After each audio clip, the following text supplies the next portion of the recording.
This week's featured story, we go one-on-one with John Barrowman from Arrow to chat about his new digital comic, Arrow the Dark Archer, and to look into the future of Malcolm Merlyn. What's really interesting is that there was not much of a back catalog of Malcolm Merlyn. So we decided that we would take what we knew, but we were also going to build on it. And we weren't going to go too far back.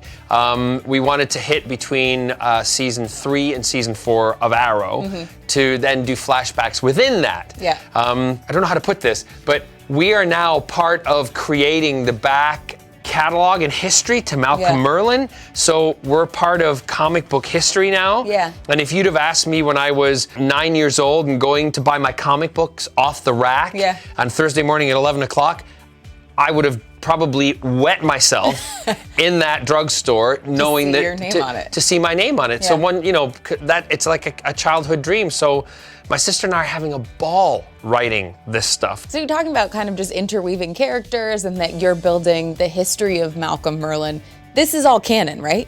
Oh yes, it will be canon. Yeah. It's pretty thrilling, and it's one of those things you don't get asked often to do. And how many times in your lifetime do you get to create something like that or help create something like that? I don't want to put too much of the weight on Carol and I, but... Well, but you also talk about that you guys write the story, but then having artists work on it and seeing the artwork that goes along with the story for the first time. Which is so awesome, and I just happen to have chapter 3 here with me.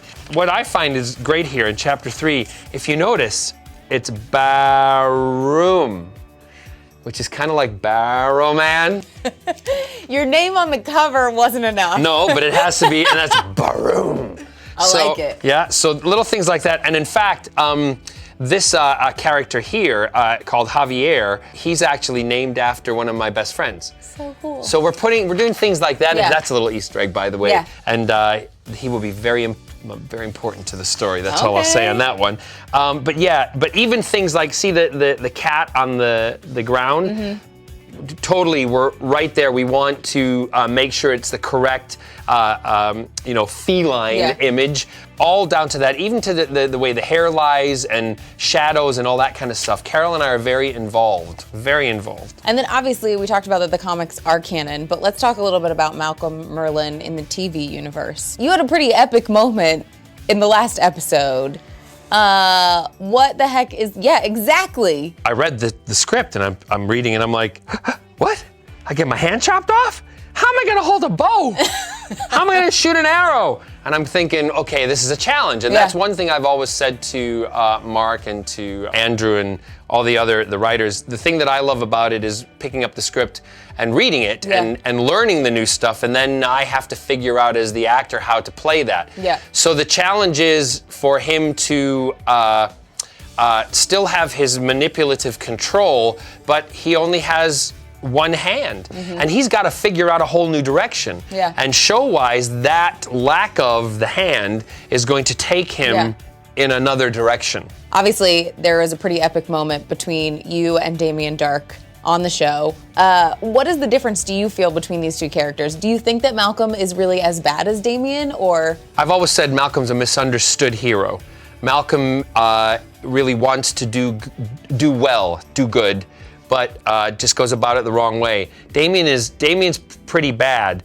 Damien's a bad guy, Malcolm's a nemesis. Yeah. There's a difference, right? Malcolm's also pretty evil, but what I'm intrigued about seeing is how the relationship, being very careful here, between Damien Dark and Malcolm Merlyn progresses, because John Barrowman and Neil McDonough have a great time off camera when the camera's not rolling. I was gonna say, I feel like we have the a really good relationship time between the two of you guys. Yeah, I can't say an awful lot, but I would like to see that relationship develop and also something happen with the stump.